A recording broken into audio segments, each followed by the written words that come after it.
Shopping mall রয়েছে কিন্তু shopping মলে পার্কিং এর জায়গা নেই।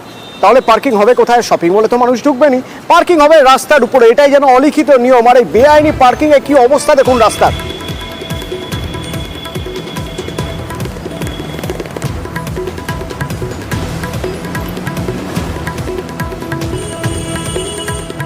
রকি প্রতিনিধি আমার সঙ্গে সরাসরি রয়েছেন। রকি, এইভাবে দিনে দুপুরে বেআইনি রাস্তা জুড়ে পার্কিং হচ্ছে, সেই পার্কিং নিয়ে কেউ কিচ্ছু বলছেন না, পুলিশ কিছু দেখতে পাচ্ছে না।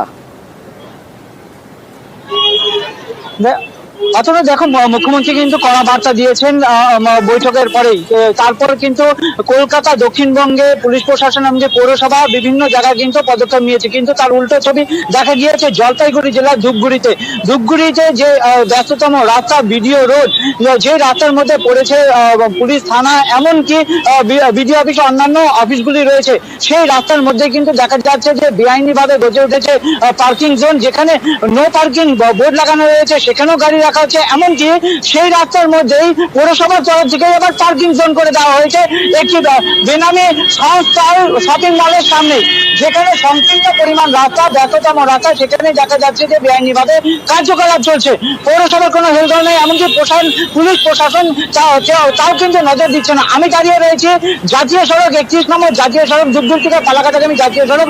সেই রাস্তার পাশে কিন্তু দেখা যাচ্ছে যে সারি ধরে দাঁড়িয়ে রয়েছে টোটো, এমনকি দোকান, অন্যান্য গাড়িগুলিও কিন্তু দাঁড়িয়ে রয়েছে, যার ফলে কিন্তু সমস্যায় পড়তে হচ্ছে পথ চলছে মানুষকে। এমনকি যে অ্যাম্বুলেন্স অথবা কোনো ফায়ার ব্রিগেডের গাড়ি যদি যেতে হয় তখন কিন্তু থমকে যেতে হয় অনেক সময়, যার ফলে সমস্যা হয় পরিষেবা দিতে সেই অ্যাম্বুলেন্স এমনকি ফায়ার ব্রিগেডকেও। প্রশাসন কোনো রকম নজর দিচ্ছে না। মুখ্যমন্ত্রী যেখানে হুঁশিয়ারি দিয়েছে, কোনো রকম হেলদোল নেই ধূপগুড়ি পৌরসভা এমনকি পুলিশ প্রশাসনে, শুধুমাত্র দায়সারা। আমরা লাগাতার এই খবর দেখে যাব। এইভাবে রাস্তা জুড়ে পার্কিং হচ্ছে, শপিং মলে পার্কিং নেই আর পার্কিং হচ্ছে রাস্তার উপরে, এবং তার জন্য রাস্তার এই হাল হয়ে রয়েছে। এখান থেকে অ্যাম্বুলেন্স যেতে গেলেও সমস্যায় পড়বে। আমরা লাগাতার এই খবর দেখাবো। এক সময় না এক সময় টনক তো নড়বেই। যারা সমস্যায় পড়ছেন তারা কি বলছেন শুনুন। রাস্তার দুপাশে টোটো, তারপরে আরও নানান রকম যানবাহন ভিড় করে আসে, যার জন্য আমাদের চলাফেরার অসুবিধা হচ্ছে। এখন কোনো পার্মানেন্টভাবে টোটো স্ট্যান্ড নেই, বা যেখানে সেখানে রাস্তার বাইক রেখে দিচ্ছে, কোনো পার্কিংয়ের ব্যবস্থা নেই, যার জন্য আমাদেরকে খুব কষ্ট করে চলতে হচ্ছে। পুলিশ প্রশাসন, পৌরসভা কোনো ব্যবস্থা নিচ্ছে না, কারণ ওনারা সচরাচর এই রোড দিয়ে ওনারাও চলাফেরা করে, ওনাদেরও চোখে পড়ে, কিন্তু ওনারা দেখেও ওটাকে না দেখার ভান করে চলে যায়। প্রশাসনের তরফে তো আমাদের একটু জায়গা আছে, কিন্তু আমাদের যতটুকু জায়গা আছে ততটুকু হিসেবে আমাদের যত টোটো অতটুকু জায়গা আমাদের হয় না। আমরা আরেকটু জায়গা চাই। এটা আমরা যখন ভ্যান চালাইতাম তখন থেকে আমাদের এটা জায়গা ছিল। এখন আমরা তো টোটো চালাই দিয়ে আছি না, আমরা মানুষের দিকে তাকাই, গাড়ি লাগাই, সুবিধা অসুবিধা দেখেই আমরা টোটোগুলো লাগাই, যাতে মানুষের অসুবিধা না হয় চলাফেরার। হ্যাঁ, মাঝে মাঝে পুলিশ প্রশাসন আসে, কিন্তু আমরা যদি লাইনের মধ্যে না থেকে আমাদের বলে তখন আমরা আবার সিরিয়ালবদ্ধভাবে থাকি। আর এ নিয়ে রাজনৈতিক চর্চা শুরু হয়েছে। কিভাবে হচ্ছে পার্কিং, তার পিছনে রাজনীতি রয়েছে। ধূপগুড়িতে এখানে পৌরসভার তো ভোটেই হচ্ছে না। পৌরসভার যে অবস্থা তাতে ফুটপাত দখল কেন, উল্টা ওই যে আবর্জনা ফেলে, আপনারা দেখেন আবর্জনা ফেলে ফুটবল দখল করে বসে আছে।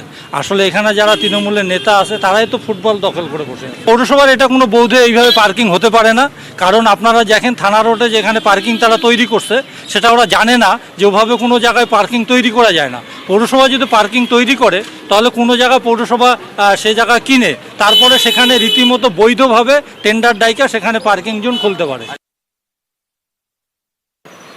বিষয়টা আছে, এটা পিডব্লিউডির হাতে নেই, এটা জেলা পরিষদের এই আন্ডারে আছে, ঠিক আছে, এবং এখন দেখভাল করে হচ্ছে পৌরসভা।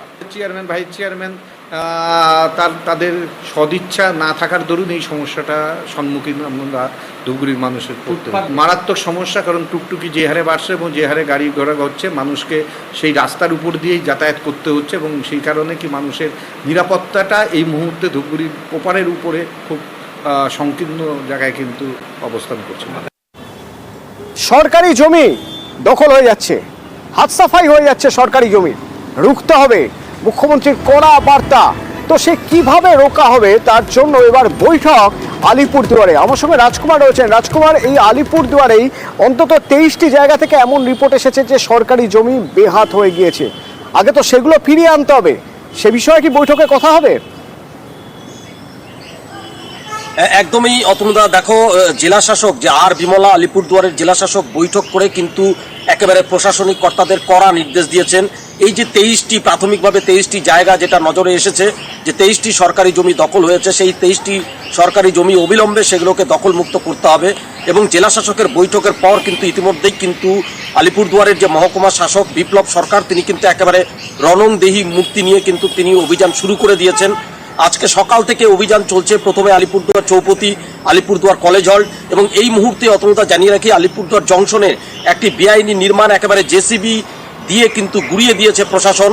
ফলে কার্যত রণংদেহী কিন্তু ভাবমূর্তি নিয়ে কিন্তু প্রশাসন একেবারে অভিযানে নেমেছে।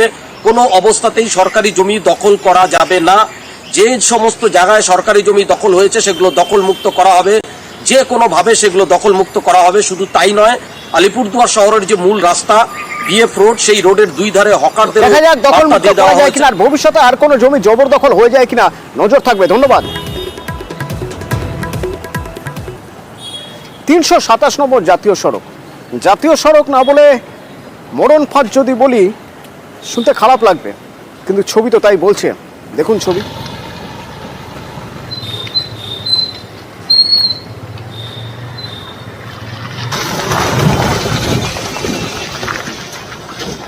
এই হচ্ছে রাস্তার অবস্থা, অথচ এই রাস্তা জাতীয় সড়ক, মানে কতটা গুরুত্বপূর্ণ রাস্তা ভাবতে পারছেন? আর এই রাস্তা, খড়িবাড়ির এই রাস্তা দিয়ে যাদের নিত্যদিনের যাতায়াত, তাদের কি হাল ভাবতে পারছেন? একবার শুনুন, তাহলে বুঝতে পারবেন। কি বলবো, এটা আমাদের এখন নিত্যদিনের একটা মানে সমস্যা আর কি। কারণ এটা জাতীয় সড়ক মনে হচ্ছে না, এটা একদম মানে খানাখন্দে ভরা, যেখানে সেখানে পুকুরের মতো জল দাঁড়ালে পরে মানে বোঝা যায় না এটা জাতীয় সড়ক না গ্রামের রাস্তা। হ্যাঁ, তো এই ব্যাপারগুলো তো প্রশাসনের দেখা উচিত। আমি প্রশাসনের কাছে এটাই অনুরোধ রাখবো যে এটা দ্রুত এর মেরামতি করা হোক। অন্যথায় আমরা কিন্তু গ্রামবাসী যারা আছি আর কি, আশেপাশের লোকজন, আমরা কিন্তু একটা বৃহত্তর মানে রাস্তা অবরোধ করে বৃহত্তর আন্দোলনে নামবো। প্রচণ্ড অসুবিধা হয়। বাড়িটাকির পর থেকে পিডব্লিউর থেকে টোটাল রাস্তায় খারাপ আছে এবং খুব জীবনের রিস্ক নিয়ে আমরা প্যাসেঞ্জার নিয়ে গাড়ি নিয়ে চলাচল করি। জায়গাটা প্রচণ্ড খারাপ, চলাচল করার মতো মানে জায়গায় না, অযোগ্য জায়গা একদম। রোড ট্যাক্স একদম টন টন কাগজ না থাকলে পরে আমাদের গাড়ি রাস্তায় পুলিশ ধরে কেস দিয়ে দিবে, তারপরে এই ভাঙা রাস্তায় চলতে হচ্ছে। প্যাসেঞ্জাররা তো বিরক্তবোধ মনে করবেই, স্বাভাবিক। বলছে দাদা আসতে চলেন, ওনারাও ভয় করছে। আমরা চাইছি প্রশাসন থেকে ওই জায়গাটা যাতে ভালো করে একদম ঠিকঠাক করে দেওয়া হয়, যাতে কোনো রকম যাত্রী বা কোনো রকম দুর্ঘটনা কারোর জন্য না ঘটে। বিশ্বজিৎ, খড়িবাড়ি থেকে এই জাতীয় সড়ক একেবারে বাংলা বিহার সীমান্ত পর্যন্ত যায়, যদি আমি খুব ভুল না করে থাকি। তাহলে কতটা গুরুত্বপূর্ণ রাস্তা, এ বিষয়ে নতুন করে কোনো সন্দেহের অবকাশ থাকে না। এই রাস্তার কত কিলোমিটার ঠিক এই রকম যেরকমটা ছবিতে দেখা যাচ্ছে? দেখো, ভারত নেপাল সীমান্ত থেকে বাংলা বিহার সীমান্ত অর্থাৎ শিলিগুড়ি এবং বিহারের সংযোগকারী এই রাস্তা, এবং গুরুত্বপূর্ণ প্রায় 15 কিলোমিটার রাস্তা। বেশিরভাগ জায়গায় কিন্তু খানাখন্দে ভরা, দেখলে অনেকটা মারণ ফাঁদ, এবং প্রায়শই কিন্তু দুর্ঘটনা ঘটে চলে।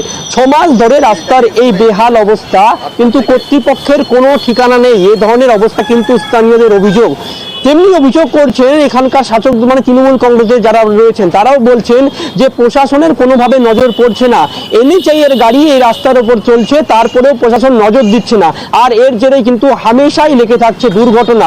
আর এই দুর্ঘটনা এমনই হচ্ছে যে প্রাণহানিও হচ্ছে, এবং রাতের বেলায় এই খানাখন্দ দিয়ে যেতে গিয়ে কিন্তু বিপদের মুখে পড়তে হচ্ছে স্থানীয় বাসিন্দা থেকে পথ চলতি মানুষদের। বাসে যারা যাত্রী করেন তাদের কিন্তু দুর্ভোগের শিকার হতে হচ্ছে।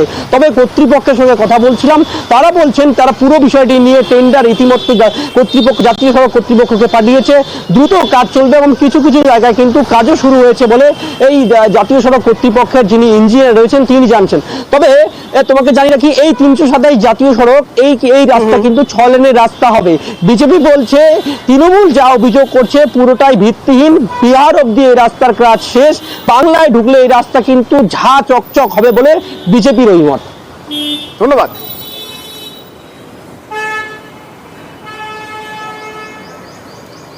এবার পশ্চিম মেদিনীপুরের ডেবরার ছবি দেখাই। বন্ধ থাকা রাস্তার কাজ শুরু হলো নতুন করে। দেখুন, প্রায় 1 কিলোমিটার রাস্তা। এই রাস্তা চৌরঙ্গি বাজার থেকে সাতকোনা, যা বন্ধ হয়ে যায়। একটু আপডেট নিয়ে আমার সঙ্গে দিগ্বিজয় রয়েছেন ডেবরা থেকে। দিগ্বিজয়, কি অবস্থা এবার এই রাস্তার এখন?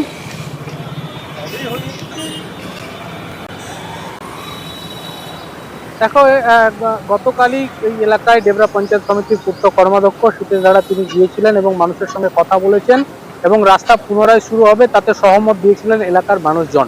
কারণ আজ থেকে প্রায় 9 মাস আগে পশ্চিম মেদিনীপুর জেলার ডেবরা ব্লকের 9 নম্বর ষাড়পুর লোহাদা গ্রাম পঞ্চায়েতের চৌরঙ্গি থেকে যে পূর্ব সাতকড়া 1 কিলোমিটার রাস্তা তার কাজ শুরু হয়েছিল। সেই সময় এলাকাবাসীদেরই কিছু অভিযোগ ছিল, সেই জন্য কিন্তু এই রাস্তার কাজ বন্ধ হয়ে যায়। পুনরায় লোকসভা ভোটের পরে কর্মাধ্যক্ষ এলাকায় যেতে এলাকার মানুষজনের সঙ্গে কথা বলায় সদুত্তর পায়, এলাকাবাসী সহমত দেয় এবং তারপরেই জানা যায় যে আগামীকাল বা 1-2 দিনের মধ্যে কাজ শুরু হবে। এতে খুশি এলাকাবাসী। তবে এলাকাবাসী এও জানিয়েছে যে এই রাস্তা তৈরি করায় যদি পুনরায় কেউ বাধা সৃষ্টি করে সেক্ষেত্রে কিন্তু এলাকাবাসীরাই রুখে দাঁড়াবে। অতনু, ধন্যবাদ দিগ্বিজয়। চৌরঙ্গি বাজার থেকে পূর্ব সাতকোনা প্রাইমারি স্কুল পর্যন্ত একটা রাস্তা স্যাংশন ছিল, এটা পথশ্রী 3। তো সেটা অনেকদিন দীর্ঘদিন লোকাল লোক বা লোকাল মানুষজন তারা বিভিন্নভাবে তারা একটা বলেছিল যে ড্রয়িং চেঞ্জ করে নতুনভাবে অন্যভাবে করতে হবে। তা আমরা তাদের সঙ্গে কালকে আলোচনা করে সমস্যাটা মিটিয়ে দিয়েছি এবং ঠিকাদারকে অতি দ্রুত কাজ করার জন্য বলা হয়েছে যে যেমন আছে তেমনভাবে আপনারা কাজ করুন এবং তাড়াতাড়ি বর্ষার আগে আমাদের যেন মানুষের জন্য অসুবিধা হয় সেই জন্য আমরা সেই উদ্যোগ নিয়েছি এবং